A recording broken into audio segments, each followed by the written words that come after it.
everyone, Michelle here from Gardening TLC, and I need you to do something for me before we even start. Close your eyes. Come on, just close your eyes for a second. I want you to imagine a place that's peaceful and quiet and relaxing.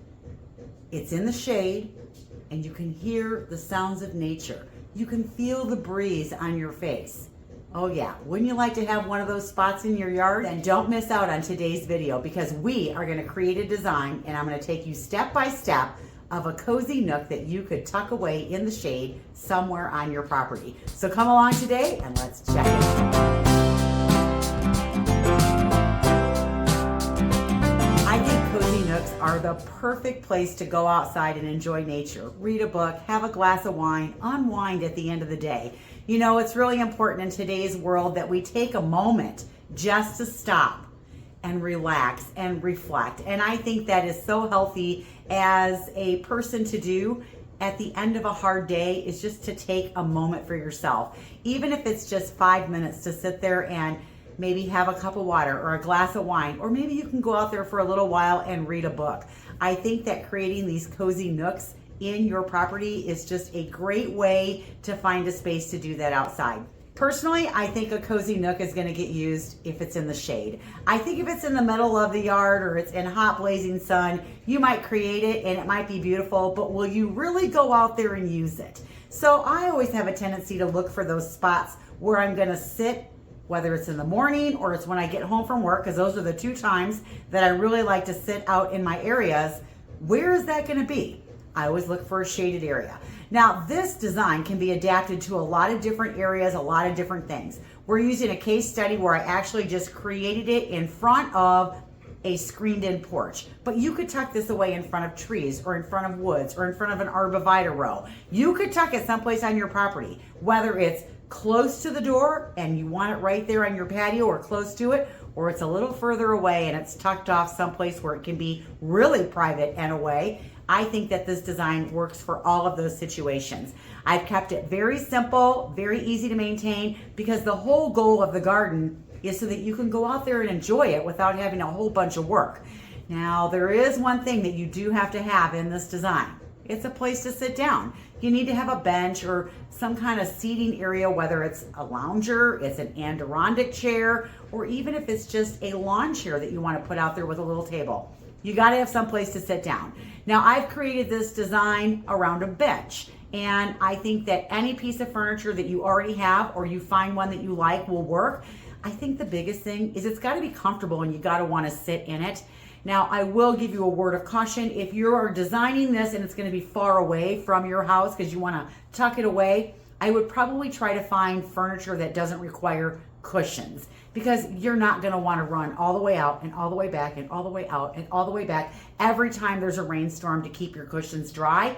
And I think it's just easier if you find furniture that don't need that. That's just my opinion. All right, so let's dig into the design. I'm pretty excited about it. I'm going to try and create this exact design somewhere in my yard. And when we're done, even though it's really cold out right now, we're going to walk around and we're going to look for a spot or even a couple spots where we could tuck this in. All right, let's jump in. Again, we have ditched the U's and we have created an area where we have a blank slate to start with. Now, if you have things already in your area, just work around them and incorporate them into your design. Now, the one thing that I like to do whenever I'm doing an area like this and I have a blank slate is I like to start with my big things first. So I'll start with my bigger trees or bigger shrubs, and then I work my way down. Now, because I'm using the bench as kind of the focal point of this whole design, I will put my bigger items in first, and then I'll put the bench in and work around from there. So the other thing you want to do is, I always say this, but I think it's really important. If you have an opportunity to improve your soil, add compost and improve your soil. And if you are going up against the building, make sure that all of your dirt is slanted away from your foundation and not going towards it. I'm going to plant my anchors first, and that's going to be my 3 evergreens that I'm going to use. And you could do up to 5 evergreens if you've got enough space to do it. and a tree. So I'm going to use a red bud. I like red buds because they are really nice understory trees. They grow well in the shade. They have a pretty shallow root system. So if you are closer to your house, you're not worrying about them growing up into the foundation. They have beautiful, beautiful spring color. And then they have those beautiful heart-shaped leaves. Now, I'm also going to be using a shade shrub that grows in a pyramidal shape. Now, in the case of this design, because I'm in front of a screened-in porch, I'm going to use Green Mountain Boxwoods. But you could also use Capita U's, and those also grow in a nice pyramidal shape. They just get a lot bigger. Now, I want the smaller evergreens here so that I don't block the view of the screened-in porch, but I create that sense of intimacy and that screening that I'm looking for to create my little nook. I'm going to give you 4 choices on the red bud. They're all equally beautiful and they're all equally ones that would work. They're all different sizes, there's different leaf colors, and there's different structures as far as how they look. So the first one is a pink pom pom.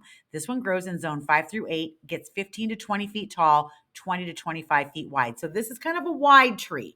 Now, if I was growing this tree in my little nook, I would be pruning out the bottom branches. So that way it was kind of an understory tree underneath the trees of my area, but it also wasn't like branches all the way to the ground. So I really like this one. And oh, let me show you a close up of the flowers. Oh, they're gorgeous. See what I mean? Aren't those beautiful? Those double flowers. It's like pom poms cheering on. Come on, spring. I know they're beautiful.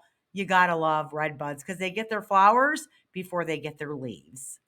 This is a smaller red bud called Avendelle. And on the left, you can see the tree and the shape that the tree gets. And on the right, you can see the flowers close up.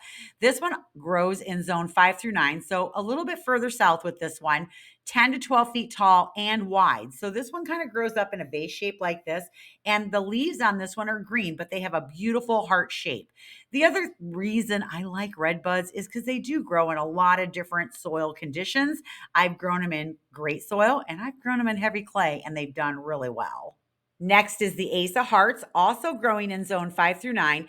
And this one makes me think more of like a lilac color when you've got that lavender on your lilacs. Really, really beautiful. 9 to 12 feet tall, 10 to 15 feet wide. So just a smidgen wider than it is tall. But this is another great choice that you could use as well.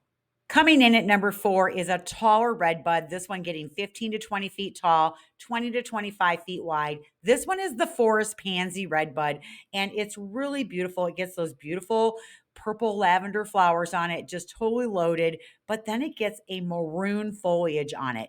Now, I'm not sure I would pick this one, but it is a beautiful red bud. It depends, I guess, on where your backdrop is. If I had like a dark colored house or I had heavy trees, I don't know that I would pick this one with the darker foliage to make it even darker. But if I had a lighter shade area or a lighter colored house or an area where this one is going to shine because it's going to give me contrast, then I would probably pick this one. But I've grown this one plenty of times and it really is a stunner in the garden. In the design that I did, I chose the Green Mountain Boxwoods. Now, these guys are going to get 4 to 7 feet tall. Now, 7 feet is really like an old one. It's going to take them a long time to get that big. These are not fast growing shrubs. They also have to be pruned into that pyramidal shape every year to maintain that. I like the boxwood. For me here in zone 5, it holds its color. It has a nice shape. They're easy to grow. They want good drainage. And I find that if I plant them anywhere where they're going to be affected by winter winds when they're little, I have to protect them by spraying them with wilt stop, which is a pine resin that coats the needles to help hold the moisture in through the winter so they don't dry out. Now, these guys only get 2 to 3 feet wide. So depending on how big the bed is that you're putting in, you could put in 3, 5, 7. You could come around the corner and make like and box in your bench. So any of those ways would work. Now, let's say you're not doing this up against a building and maybe you're doing it up against some woods, or you're doing it in an area that you want to create the nook. Then I might recommend that you use a Capita U. They're going to get a lot bigger, but just know that deer really like you. And if you have a lot of deer pressure, I wouldn't recommend that shrub because they're going to nibble on those. Now, I know arborvitaes will take some shade, but they aren't going to grow in heavy shade. But if you have kind of a part shade going on, you could try an arborvitae. And I would either use a North Pole or an emerald green, because those are only going to get about 15 feet tall. So any of those would work to create that backdrop that you're looking for to start the structure of the nook that you're creating. All right, let's take a look at the design again and see what else I added. Now for one of the more fun parts, you get to pick your furniture. So whether you choose a bench or you choose an Adirondack chair or you choose a bistro set, I think it needs to be something that you'll actually sit in, as I said before. Now, in my design program, this is the bench that was in there. I don't know that I would choose this. I would probably choose like an Adirondack chair or bistro set, or even a really comfortable single chair with a little table off to the side. That's probably what I would choose because that is what I like to sit in. So you have to find the piece that works for you, and you're going to center that in front of whatever evergreen that you chose for your backdrop. You're going to center that bench right there. Now, you might have to move the bench forward or back, but remember, those evergreens are going to grow. So make sure you give them enough room to grow and they aren't growing into the bench. For me, I like to have my furniture set, and then wherever it's going to be, that's where it's going to stay, because you're going to see in the next picture, I want a little path leading up to my bench. Now, I am going to have a little path that goes up to my bench. This is totally optional. You do not need to do this. You can put just 3 stepping stones or no stepping stones. You can just put a little gravel path there. You could pretty much do whatever you want that's going to lead you up to the bench, but you do want to leave that opening in front of the bench, whether it's just mulch or you're using something like flagstone. You need a path to get you there. So you have to think about, where am I coming from that's going to get me to this path, whatever the medium is, to get me there.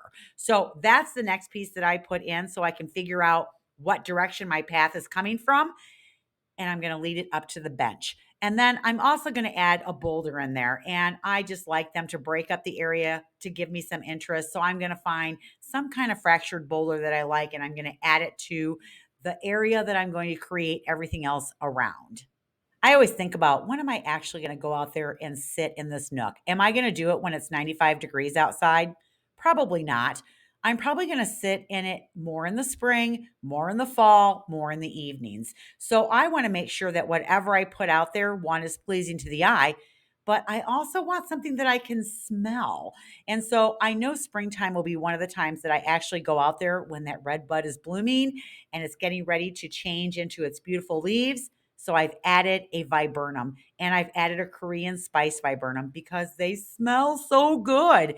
And I want to have something that's going to light my senses up when I'm out there. And I love the smell of this shrub. Proven Winners actually has a nice little viburnum called Spice Baby. They have another one too that's called Spice Girl, and that one gets a little bit bigger. Now, the Spice Baby only gets 3.5 to 5 feet tall, and it'll grow in part shade or full sun. Now, that part shade is that 4 to 6 hours, and that's when I think it's going to be on the smaller side. Once you start pushing it more into that full sun realm, it's probably going to get that full 5 feet tall. What's nice about this shrub, though, is that absolutely fantastic smell that it puts off in the spring. It really is this nice, sweet, spicy smell. The flowers last for probably 6 weeks, and then you're left with this beautiful shrub. Now, if you want a bigger one, you could go with the Spice Girl, and it's growing in zone 4 through 8. Now, if you can't get your hands on Proven Winter shrubs, let me show you one that you probably should be able to find pretty much anywhere. You could also just put in a regular Korean spice viburnum. They have that same great smell. They're still going to get 4 to 6 feet tall and wide. And again, they'll grow in part shade, full sun, and it really is dependent on how much sun you get them is going to drive how big it gets. The bonus with this as well, and it's the Proven Winter one as well, they get beautiful red foliage on them in the fall. So it really is truly 3 seasons of color. Now, if you're going to prune these guys, you want to do it after they're done blooming. Mine are normally done blooming by the end of May, so you want to make sure you get that pruning done by mid-June, no later than the end of June, or you'll be cutting off all of next year's flowers. They bloom on old wood, but this would be a fantastic anchor shrub all the way over, kind of between the bridge between the evergreens and the tree, right there, to create more of that screen that you're trying to achieve. I'm going to add hostas to the garden because you can do so much with a hosta. There's so many shapes and colors and sizes, and they really truly do add a lot of interest and a lot of texture to your garden. And this is a place where we want to have peace and calm and tranquility, right? So we want textures and color and calming things. Blue is a very calming, relaxing color. And so my hostas lean into that blue. So let's talk about the ones that I chose. My first choice, this is the one on the left in the back. This is the blue ivory. This thing is gorgeous. It has these beautiful cream colored margins that actually age to white as the summer progresses. And that inner stripe has a beautiful blue green color to it. These really brighten up a shade area. They draw attention right there. And we're going to make these babies pop by the other hosta that we're going to put in front of it. These guys grow in zone 3 through 9, 16 inches high, 30 inches wide. So they're kind of a low grower, but they're wide. These are gorgeous. And I can't wait to show you what I paired them up with. In front of those blue ivories, I think blue mouse ears would be absolutely fabulous. Not only are they the cutest little thing you've ever seen, they grow in these nice, pretty mounds. They have these nice rounded leaves that look like little mouse ears. That's where they get their name. And they have a beautiful blue hue that matches up really nice with that blue green on that blue ivory. They get 8 inches high and about 12 inches wide. So I'd probably plant 5 or 6 of them there, but they are actually very hardy for a little baby hosta. And I think they would look so cute right there. Over on the right, I chose a bigger hosta and I chose the cultivar Elegans. Elegans is another one of those blue-green hostas. And all three of these hostas together, they really do complement each other and they're gorgeous. So this one is a lot bigger, 24 to 28 inches high. So that's a little over 2 feet. So that's almost like up to my knees. And then it can get 3.5 feet wide. That's a pretty big hosta. I also really like this hosta because it's very slug resistant. It's got a nice, thick, ribbed, puckered leaf on it. And therefore, it's more resistant to the slugs than some of the other cultivars out there. This one sits on the other side of the bench and a little ways back. And so you've got like 3 different heights and all the blues. It's just going to be so beautiful together. I love these 3 together. Now, let's say you're like, I don't like hostas, or I have deer pressure like up the wazoo and they'll eat all my hostas. Well, you could always use Brunnera or you could use lungwort. And you could do the same thing. Find a bigger cultivar like the Queen of Hearts Brunnera, which gets great big leaves on it, and use a smaller cultivar down below. Or you could use lungwort, and there's some lungworts that get really big. The Bertram Anderson is a pretty big lungwort, and then the Pinkaboo is like a smaller one. So, or a combination of both. So there are other alternatives that you could add in place of the hostas if you feel like you've got too much deer pressure for that. The other thing is there are products out there like the Captain Jack's Bug and Slug that you can use to bait for earwigs or slugs that will keep that pressure down so your hostas remain beautiful throughout the season. I am going to add a flowering Veronica to the bed because I think that I need some flowers in here, and Veronica's pretty stinking easy to grow. Not only that, it doesn't get very big, and if I don't cut it back, it looks okay, but if I do cut it back, I will get a fresh flush of blooms and get 2 cycles. So I chose Royal Candles because it's my favorite. It's dependable, hardy, and I know it always comes back. So for the Veronica, I would probably plant anywhere from 5 to 7 to 9 of them. And what I would do to save myself a little money is I would definitely go to the store and try to find the biggest ones I can find. I'd split them in half and then get 2 for 1. That's probably what I would do to stretch my dollar as far as I can. Now, the Royal Candles grow in zone 4 through 8, 14 to 16 inches high, and they get these beautiful purple spiky flowers on the top of them. Each plant will get 12 to 18 inches wide. Super easy to grow. Absolutely a beautiful bright beacon in the garden. And these guys are blooming in June. And then when they're done, if you cut them back, they'll actually bloom again more towards the end of summer. So I don't know. I really like Veronica.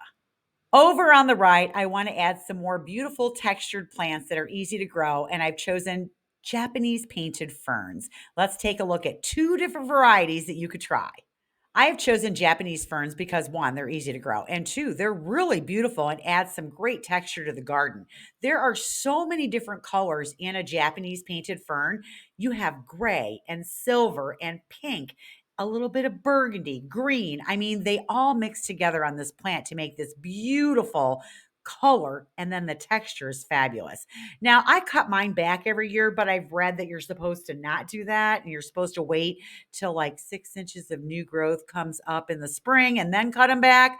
I don't know. You guys can weigh in below on that, what you do if you have these. I cut mine back every year and they come back every year. But this cultivar here is called Pictum, 15 to 20 inches high and 15 to 18 inches wide, zone 3 through 8. I have another one to show you. That one is from Proven Winners. It's a little bit bigger. This is Crusted Surf from Proven Winners. It has the same beautiful coloring in the Japanese fern, but what's different is when you get to the tips of the leaves, they like crest out into these little bitty crests. And it makes me think of like if you've ever grown a bird's nest fern, they do that too. They kind of crest at the end. So that's what the Crusted Surf Japanese painted fern does from Proven Winners. They are also a little bit bigger, 22 inches high by 30 inches wide. Another great selection if you can find these to put in your garden. Last but not least, I am going to add some annuals, and I think you could use a lot of different things for annuals. And I would probably either do these in the low Sedona bowl so that I can just tuck those bowls in and then pull them out in the winter, or I would plant them right in the ground. So you could use the lighter colored impatiens. You could use New Guinea impatiens. You could use wax begonias. You could use coleus. You could use caladiums. I mean, there's so many different things that you can grow in the shade. I personally like the impatiens because they're easy. They're pretty carefree. They grow in this nice mound. I like to put them in the bowls because I can tuck the bowls in, pull the bowls out. I also like to leave those pockets for the annuals because I like to change the color scheme every year. Remember, that purple red bud is not going to be blooming in June. It blooms early and then it's going to have these beautiful heart-shaped leaves on it. Or if you chose the forest pansy, it's going to have the purple leaves on it. And that Korean spice viburnum, that's going to be done blooming as well. The Veronica is going to bloom in the summer. So I need a little bit of flower power to take me the rest of the way through, but I want something that's easy. So I would probably choose impatiens. For me, I know a lot of people like the New Guineas. I have the worst luck with those. So I would choose these, and every year I would probably change my color scheme based on what I'm feeling like. I did want to show you one other impatient though. This one is from Proven Winners. This is the Rocapoco Apple Blossom, and it's a double. I'm trying to find some of these right now. None of my growers are growing this cultivar, so I'm trying to get them to get some seeds allocated to them for next year so I can get this in 2026 because this is beautiful. I love the double flower and I love that beautiful blushy light pink on it. So if I can find these, I'll be putting some of these in my garden. If not, I'll probably just do the Beacon series, and let me show you it's just a light pink. So where I'm going to put this little nook this year, I am going to use the light pink. I'm going to stick to the color scheme that I've kind of created in this little design right here. And let's go outside now and see if we can find an area where we can actually plant this little nook in. Because if I can find the perfect spot, which I think we could probably find 2 or 3 spots, we're going to put it in this year.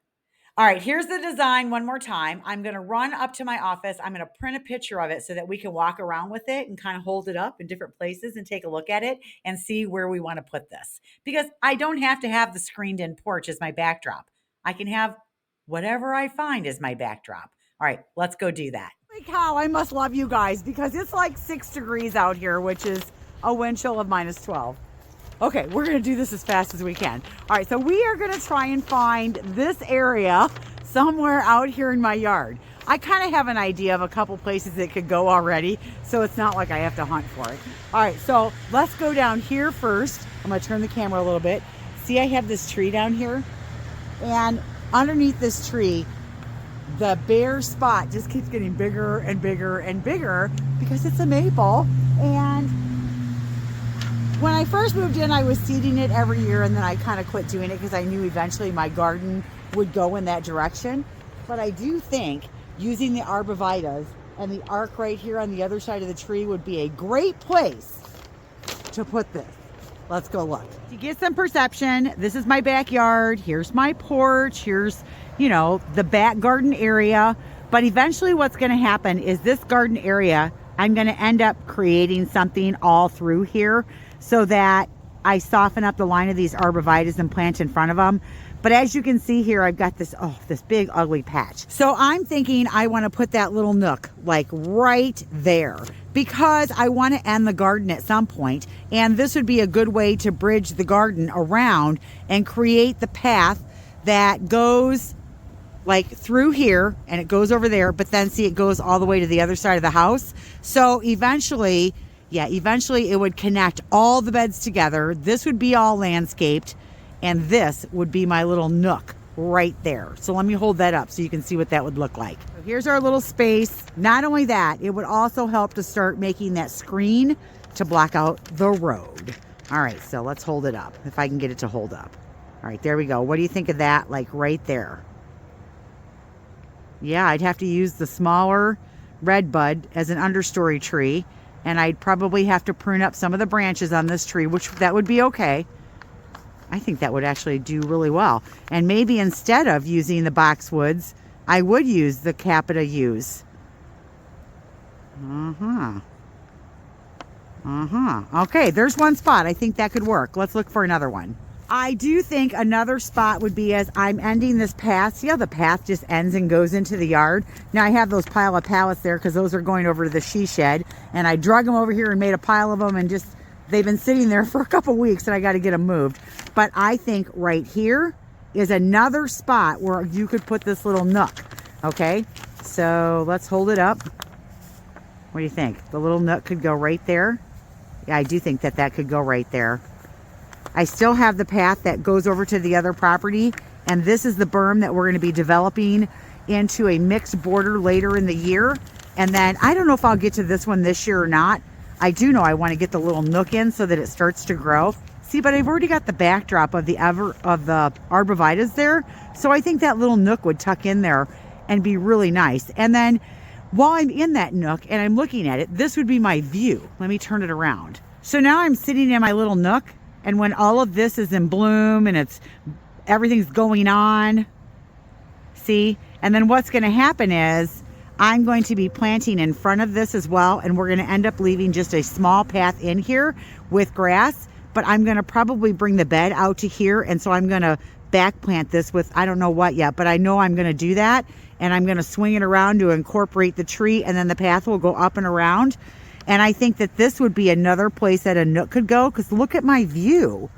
See, isn't that great? Because that's one of the things you want, is you want a nice view and you want it tucked away as well. One more place that I think that I could tuck this away, and that would be going this way. You go through the cottage garden, you're following the path, okay? And then see how I got this little path right here leading out to behind the barn? So this is one of the areas where I'm going to be planting some privets, and I'm going to be creating like a secret garden back here. So I could create my little nook back here as well. Now, one of the things that's going to be happening is, see these woods right here, those are going to get blocked by the privets that I put in here. So I could actually put that little nook right here. And then as you're sitting in the little nook, okay, you have to imagine this with the privets and then like the little English garden inside of it. I got that idea when I went to a garden tour in Inverness, and I'm creating that. I don't know if this is going to be the spot, but this would be another place that I could put that little nook, and I could use the barn as my backdrop. It's not a barn, it's a big red shed.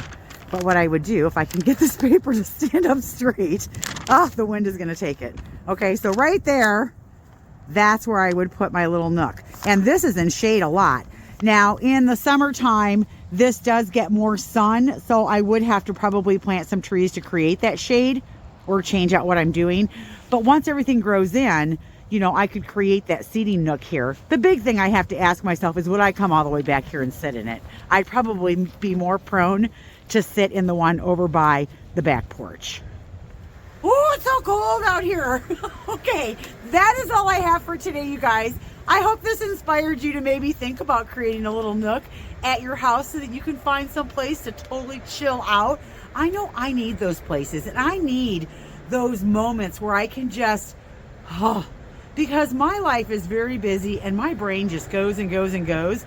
And if I don't shut myself down sometimes, I think that, I don't think I'd sleep at night. So I don't know. I see that as just being a great place to just chill out at the end of the day, or even at the beginning of the day. I mean, I love to sit over here, right there at where my sidewalk is right there. I love to sit there in the morning and have a cup of coffee because the gardens are lush and they look beautiful and I love everything about them. But I also want like to be surrounded with quiet and peace as well. And I want to be able to look at my whole garden as a whole. And I think that would be so cool. All right, so that's all I've got for today, you guys. Now, don't forget, we are still doing Garden Gab. Garden Gab is the third Saturday of the month right now while we're going through the winter. So we did January. I got some really great suggestions after that Garden Gab on different ideas that you guys would like to see. So I'll start working on some of those. And if you'd like to submit a winter picture of something beautiful in your garden right now, send it to the email right here and we will share those pictures during Garden Gab in February. Also, don't forget, I'm in Madison the 7th, 8th, and 9th of February at the Garden Expo, and I will be going to the Northwest Flower Show on the 20th through the 23rd of February. So February is a very busy month for me. So I'm pretty excited about all the projects that we've got going on, the designs that we're doing, the feedback I'm getting from you guys. So we're just gonna plug away and move forward, and I can't take it anymore. I'm going inside. So we'll see you guys later. Bye, everybody.